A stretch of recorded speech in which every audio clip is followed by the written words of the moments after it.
Les entretiens des patriotes, bonjour à tous, heureux de vous retrouver. Commission d'enquête sur le budget pour blanchir Emmanuel Macron, une justice à deux vitesses, et Dora est-elle menacée? Avant de répondre à toutes ces questions et traiter de nombreux sujets d'actualité, connaissez la coutume sur cette chaîne, je commence toujours mon entretien par remercier ceux qui m'ont permis justement de le produire car ils m'ont financé à l'aide des merci rémunérateurs. Et aujourd'hui sont à l'honneur des fidèles parmi les fidèles. Claudine Voirin, Philippe Bohen, Françoise Dominger.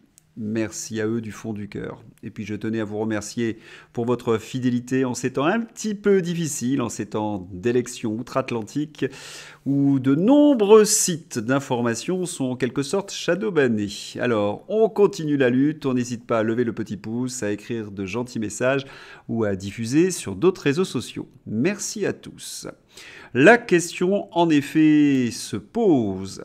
Quand il manque 1 euro à une caissière, elle est responsable et peut être licenciée. Quand il manque 100 milliards d'euros, on ne cherche pas le ou les responsables. Une telle inversion de la notion de responsabilité démontre l'extrême corruption de ce système. Et oui, commission d'enquête sur le dérapage budgétaire, il ne s'agit pas forcément de trouver les responsables, mais de comprendre, affirme la vice-présidente de la commission des finances, c'est la députée LR Véronique Louwagie. LR, les renégats. Même son de cloche chez les macronistes. Éric Coquerel organise une chasse à l'homme, accuse Jean-René Cazeneuve, député Renaissance, alors qu'une commission d'enquête parlementaire sur le dérapage budgétaire s'est ouverte mardi 15 octobre. Ça commence, il se pose en victime. La chasse à l'homme, il devrait être en préventif dans un pays normal. Oui, estimez-vous heureux. Analyse de Béatrice Rosen. Mais au final, personne n'est responsable. Vous savez que quand un chef d'entreprise fait la même chose pour des sommes beaucoup moins importantes sans commune mesure, il doit rendre des comptes à la justice. Quand vous, avec votre petite entreprise ou en auto-entrepreneur, vous vous trompez de 130 € sur l'URSSAF, ils viennent vous chercher. Mais là, ils font déraper un pays entier de dizaines de millions d'euros. Ils creusent la dette de 1000 milliards d'euros en 7 ans et rien. La justice n'a absolument rien à redire, elle n'est pas saisie. Et non seulement ça, mais au contraire, ils repartent décorés, recasés à des postes divers et variés et avec des rémunérations importantes, avec les honneurs. Et même, ils poussent le vice jusqu'à faire des pots de départ à nos frais qui sont gargantuesques et qu'ils filment et qu'ils font passer à la télévision, aux infos. Donc voilà, c'est responsable mais pas coupable à l'infini. Mais c'est officiel, la commission des finances se transforme bien en commission d'enquête. Elle fera toute la lumière sur le naufrage budgétaire de la Macronie. Ont-ils dissimulé la dégradation des comptes à l'approche des élections européennes et au bénéfice de qui? Il y a donc deux forces qui s'opposent. La première force, les macronards et les renégats, les LR. On a l'habitude de quelque chose avec les macronards. Lorsqu'ils nomment une commission d'enquête sur leur turpitude, c'est évidemment pour enterrer l'affaire. Petit souvenir avec Yaël Braun-Pivet sur Benalla. Pour rappel, le 23 juillet 2018, la commission des lois de l'Assemblée nationale, alors présidée par Yaël Braun-Pivet, se constitue en commission d'enquête. C'était De Rugy qui était président de l'Assemblée nationale. Celle-ci était prévue pour durer 1 mois. Dès le 1er août, pourtant, elle accouche d'un compte-rendu en lieu et place d'un véritable rapport. Le co-rapporteur de la commission, le député LR Guillaume Larrivé, avait alors claqué la porte en dénonçant une parodie. Il reprochait à la présidente de la commission des lois, soutenue par la majorité macroniste, de refuser de procéder à des auditions de responsables de la présidence de la République, du ministère de l'Intérieur et du parti La République En Marche, Alexis Collère, le secrétaire général de l'Élysée, et Christophe Castaner en l'occurrence. En 2022, Yaël Braun-Pivet recevra la présidence de l'Assemblée nationale. Pour ses bons et loyaux services dans la commission d'enquête sur l'affaire Benalla, beaucoup l'ont suggéré.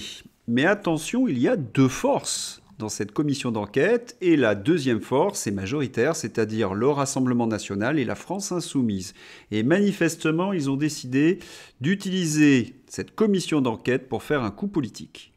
On attend donc avec impatience les auditions des délinquants, Le Maire et Emmanuel Macron. Cercle infernal, les prix de l'électricité et du gaz. Je vais être très clair, dit Agnès Pannier-Runacher. Il y a un risque aujourd'hui que le gaz coûte moins cher que l'électricité. Qui peut comprendre que l'on décide de taxer beaucoup plus l'électricité, qui est une énergie bas carbone, que le gaz, qui est une énergie fossile? Comme le gouvernement a fait exploser les prix de l'électricité, il faut taxer le gaz pour le rendre plus cher que l'électricité. Une caste de guignols. Je ne sais pas vous, mais j'ai une question qui me brûle les lèvres. Qui peut comprendre qu'une telle tocarde soit ministre? Budget 2025. Le Rassemblement national ne votera pas le budget du gouvernement, annonce Jordan Bardella.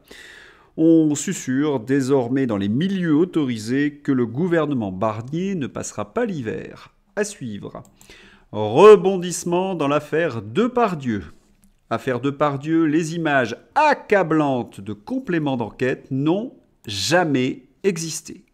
C'était la thèse, vous vous en souvenez, que je défendais en décembre 2023. Il y avait quelque chose qui ne collait pas dans cette affaire. Comment Gérard Depardieu pouvait-il proférer de telles insanités au sujet d'une petite fille face caméra? Non, cela sentait le bidonnage. D'ailleurs, Yann Moix l'avait plus ou moins affirmé. Dès le lendemain, donc de l'affaire, nous étions en 2023, Yann Moix, à l'origine du tournage réalisé en 2018 en Corée du Nord, et présent lors des faits, dénonçait un découpage final frauduleux. Dans la foulée, dans une tribune publiée dans nos colonnes au nom de la famille de l'acteur, Julie Depardieu évoquait un montage composé de plans de coupe nécessairement suspects. En privé, Gérard Depardieu lui-même ne cachait pas son désarroi, estimant être la cible d'une machination destinée à l'accabler. Et c'est manifestement le cas. Le JDD a mis la main sur les procès-verbaux des 3 protagonistes à l'origine du complément d'enquête consacré à Gérard Depardieu, diffusé en décembre dernier. Témoignages imprécis, versions contradictoires, l'ensemble est accablant. La preuve de la manipulation est désormais irréfutable. Je voudrais qu'il n'y ait pas d'ambiguïté. Que Depardieu ait pu commettre des actes répréhensibles, c'est possible, mais c'est à la justice de le dire. Moi, ce qui me choque, c'est que le sévice public lâche des noms en pâture au public pour éviter que l'on s'intéresse aux vrais sujets comme la pandémie, la guerre, la corruption, la Macronie. Et en plus, il satisfait sa clientèle progressiste, si vous voyez ce que je veux dire. Et pour ce faire, ils bidonnent leur reportage. Un authentique scandale. Dans un monde normal, Delphine Ernotte, patronne de France 2 et Tristan Valex de Complément d'enquête, devraient démissionner. Autre affaire de mœurs très douteuse, vous savez Kylian Mbappé est accusé d'agression sexuelle. Philippe Béchade, il ne peut pas faire un pas sans 3 gardes du corps et 30 témoins. Il n'est jamais seul. Oui, cette accusation semble un petit peu curieuse, d'autant plus que la Suède se considère comme un modèle de protection des victimes d'agressions sexuelles. Depuis 2018, la Suède a adopté une législation spécifique sur le consentement. Les victimes n'ont plus besoin de prouver qu'elles ont subi des menaces, que leur agresseur a abusé d'elles ou qu'elles étaient en position de faiblesse à cause de l'alcool. Il leur suffit de déclarer qu'elles n'ont pas participé librement à l'acte. C'est à l'accusé d'expliquer ce qui lui a fait croire que son ou sa partenaire était consentante. Il faut également ajouter que Kylian Mbappé n'est pas accusé d'agression sexuelle, mais seulement cité comme témoin. Autrement dit, cela sent le gros bidonnage de ce journal suédois. Non, les vrais méchants, généralement, ne sont pas inquiétés. Xavier Roffer. Alors, ils essayent, comme tous les alcooliques, comme tous les drogués, ils essayent d'attirer le plus de gens possible dans leur délire orgiaque. Et donc, comme ils en ont les moyens et des dizaines de millions de dollars et qui sont admirés, ils font partie de ce qu'on appelle la A-list, la liste A, c'est-à-dire les gens qu'on invite de préférence pour les premières de films, pour les grands concerts, pour les grands événements sportifs. On veut les avoir au premier rang. Ce sont des acteurs de cinéma, ce sont des chanteurs, ce sont des sportifs très connus, ce sont des gens de la haute société. Eh bien, on fait venir des gens de la haute société chez soi et on organise des orgies. Ça a deux avantages, enfin en tout cas à court terme. Le premier, c'est qu'on se fait des copains et des appuis utiles dans la classe politique et dans tout ce qui permet d'avoir des exonérations d'impôts, des facilités, encore et toujours plus de fric. Mmh. Et puis deuxièmement, ça permet après ça, si on filme et si on prend des cassettes, de faire du chantage. Oui, Là, c'est ce que faisait une Puff fois de Daddy. plus, comme dans l'affaire Epstein, Oui, le FBI a récolté des tonnes, j'ai lu l'expression tons of videos, hein, des mmh. tonnes de vidéos. Hein. Mais dans l'affaire Epstein, elles sont restées sous clé. Eh bien, que se passera-t-il avec l'affaire de P. Diddy? La seule crainte à l'heure actuelle de tous ces gens-là, c'est que Trump, dans un de ses discours, a dit récemment, si je suis élu, on va sortir les dossiers et puis on verra tout ça au grand jour. Et naturellement, la panique est totale chez les milliardaires, les chanteurs et les gens de la haute société en question. La panique est totale. Mmh. Ils n'attendent qu'une seule chose, c'est que la campagne électorale se termine sans qu'un des proches et un des soutiens majeurs de Madame Kamala Harris ne soit éclaboussé ou même incarcéré par cette affaire-là. Oui. Ce qui est possible. Dossier Femme en danger. Christine Kelly, puisqu'on est un jour de commémoration de décapitation, un jour où Marie-Antoinette aussi a été décapitée, je veux remercier le juge qui a condamné un des hommes qui m'a menacé de décapitation et qui rêvait de voir ma tête tomber, et je veux condamner fermement ce journaliste, on ne va pas le nommer, Jean-Michel Aplati, qui, sur les réseaux sociaux, donne en écho, en me ciblant, et aujourd'hui, ma fille a été menacée en pleine rue. Et je dis non, elle a 10 ans, et que l'on doit respecter la famille des gens et réfléchir avant de dire n'importe quoi. Il y a quelques mois, Gabrielle Cluzel confessait qu'elle avait été victime de menaces. Aujourd'hui, c'est Christine Kelly.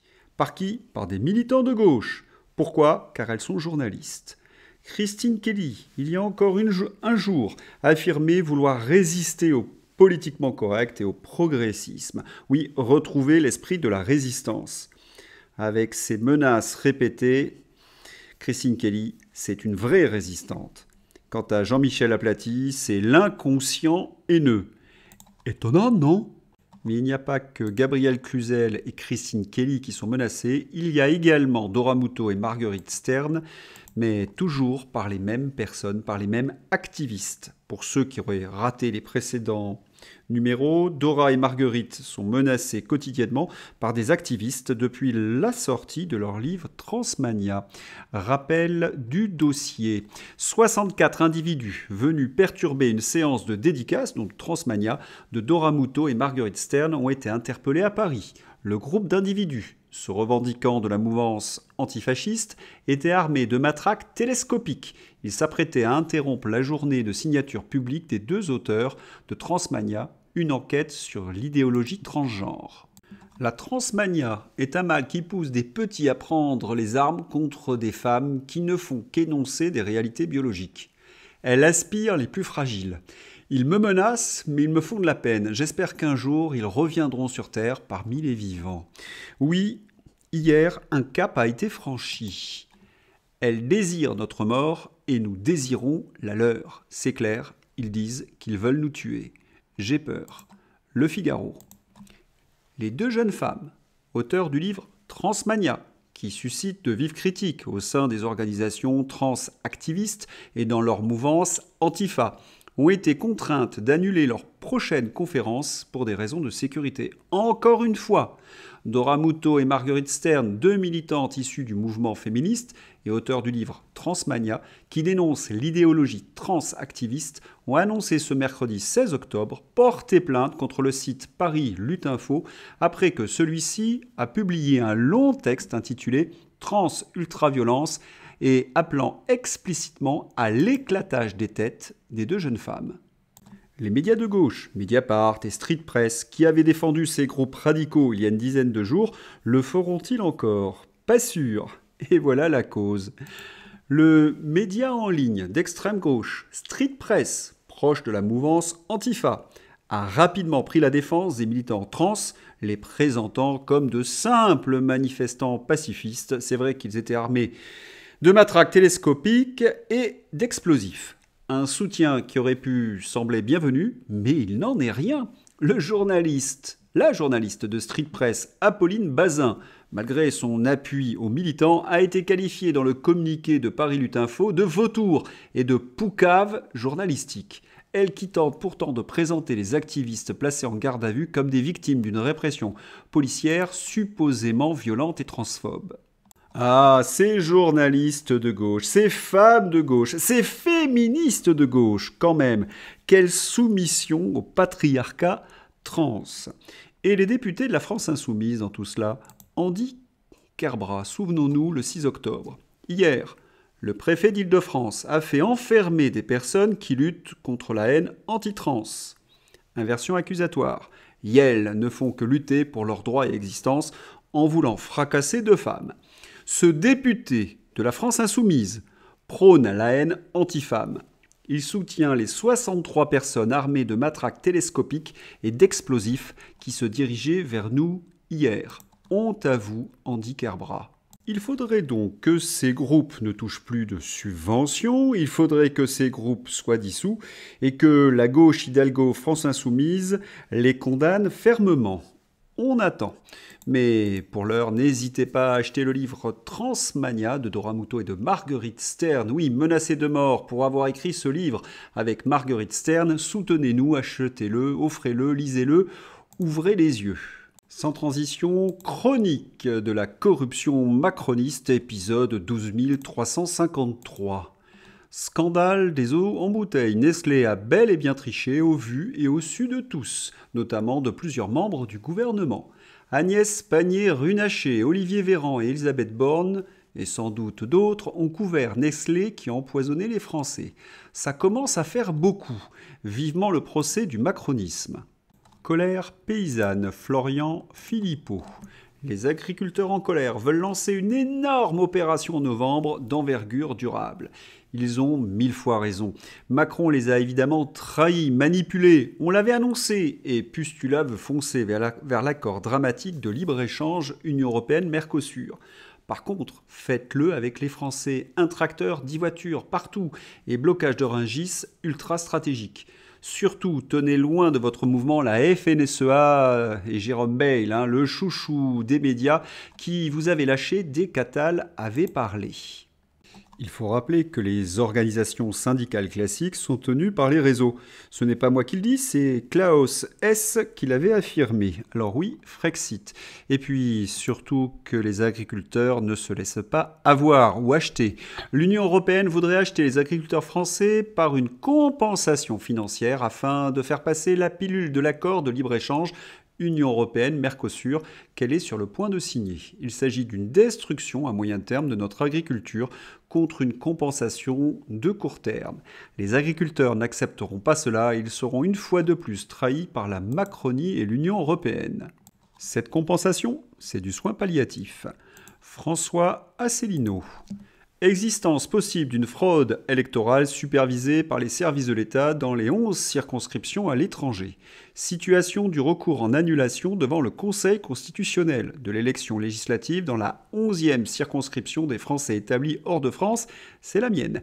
Communiqué de presse, 14 octobre 2024. Rappel, François Asselineau a déposé le 16 juillet 2024 un recours devant le Conseil constitutionnel tendant à L'annulation des résultats du scrutin des élections législatives des 30 juin et 7 juillet 2024 dans la 11e circonscription des Français établis hors de France, dans laquelle il était candidat. Anne Genté, devenue ministre de l'Éducation nationale, avait été élue députée au second tour. L'ouverture d'une enquête indépendante sur les conditions du déroulé du vote par correspondance électronique, sur lequel pèsent de forts soupçons de fraude systématique. Dans ces entretiens, on suivra avec beaucoup d'attention le recours de François Asselineau. Sans transition, encore que élection américaine. Donald Trump dominerait chez Polymarket Kamala Harris de 20 points. Les autres instituts de sondage donnent également Donald Trump en avance. Va-t-on assister au triomphe de Donald Trump? Cela y ressemble. Je vais vous montrer deux objets qu'un ami m'a offert, l'enquête russe et une drôle de balayette à l'effigie de Donald Trump. Oui, il se moque un petit peu de moi parce que je soutiens dans une certaine mesure Donald Trump. Eh bien, je vais lui répondre par ce tweet de Trump Fake News. Trump est entré en territoire hostile et absolument en train de faire frire cet intervieweur de Bloomberg. Que c'est le Wall Street Journal? Ils se sont trompés sur tout. Alors au fait, vous vous êtes trompé toute votre vie sur ce genre de choses. Ça, c'est envoyé. Mais le contexte, est dans Donald Trump et l'enquête russe. Oui, il y a eu un complot contre Donald Trump affirmant que Donald Trump était en quelque sorte la marionnette de Vladimir Poutine. 2 articles de journaux prestigieux américains, une bande dessinée pour accabler l'ancien président des États-Unis avec une manchette assez amusante. C'est une fake news, dit Donald Trump. Et il a tout à fait raison parce qu'il y a eu un rapport d'un procureur américain, le procureur spécial John Durham, en novembre 2021. L'enquête en cours du procureur spécial John Durham démontre, selon le journal L'Express, que les accusations de collusion entre Moscou et l'ex-président américain étaient totalement fantaisistes. L'Express estime que l'arrestation et la mise en examen le 4 novembre 2021 d'Igor Dachenko réduisent à néant les accusations contre Donald Trump. Dachenko était en effet le principal informateur du dossier Steele. Or, cet informateur est maintenant accusé d'avoir menti de bout en bout. Il tenait ces informations explosives d'un proche des Clinton, Charles Dolan, l'un des cadres importants des campagnes électorales de Bill Clinton en 1992 et 1996, l'un des conseillers en relations publiques de Hillary Clinton en 2008, participant également à la campagne de la candidate démocrate en 2016. Et pour vous montrer le degré de collusion entre le Parti démocrate et les médias, il faut savoir que cette enquête contre Donald Trump, qui a été rédigée dans le Washington Post et dans le New York Times, a reçu le prix Pulitzer. Oui, pour une enquête bidonnée, pour une théorie du complot. Alors on espère que Donald, il nettoiera bien le marais. Quant à mon camarade, il a peut-être une chance que Kamala Harris gagne, mais il faudra faire voter les morts. L'ancien président Jimmy Carter a accompli son dernier rêve, voter pour Kamala Harris. En même temps, si c'est la moyenne d'âge des électeurs de Kamala Harris, il y a peu de chance. Conflit à l'Est, François Asselineau. Zelensky, le début de la fin, plus de 500 000 morts, des centaines de milliards d'euros dilapidés. L'avancée inexorable des troupes russes, l'élection probable de Donald Trump, l'économie allemande détruite. Scholz a compris qu'il faut vraiment arrêter le délire ukrainien. Macron, pas encore. Mais cela ne saurait tarder, car Macron, c'est une véritable girouette. Scholz est prêt à discuter avec Vladimir Poutine pour mettre un terme à la guerre. Il y a un endroit où on trouve un petit village d'irréductibles bellicistes, c'est sur le plateau de LCI. Pensez, Tanzer, Yakovlev, Poédi, Girnov, que des vainqueurs.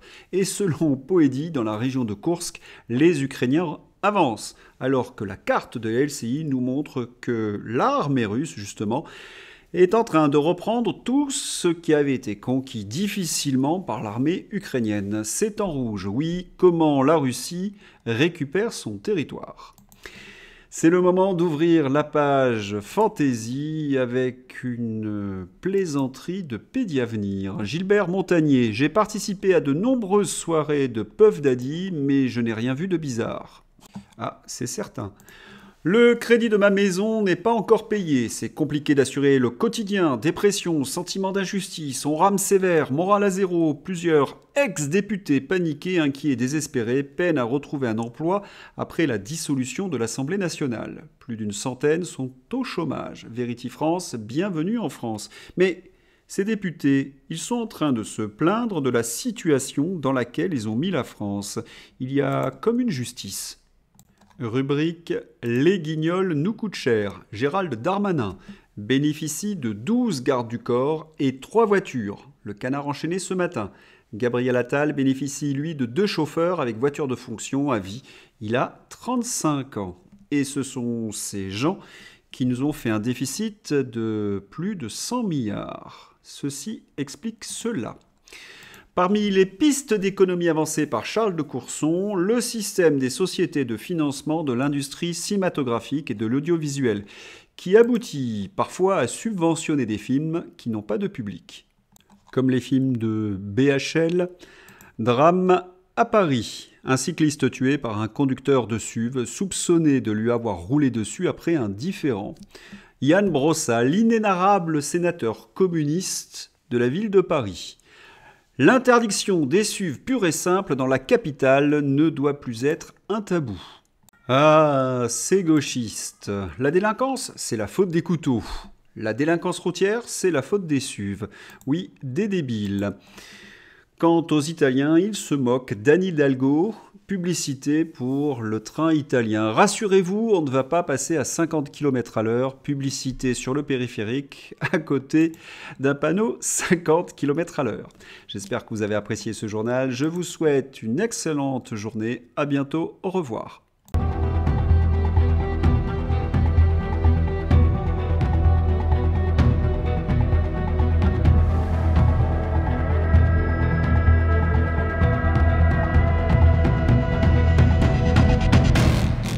Bye.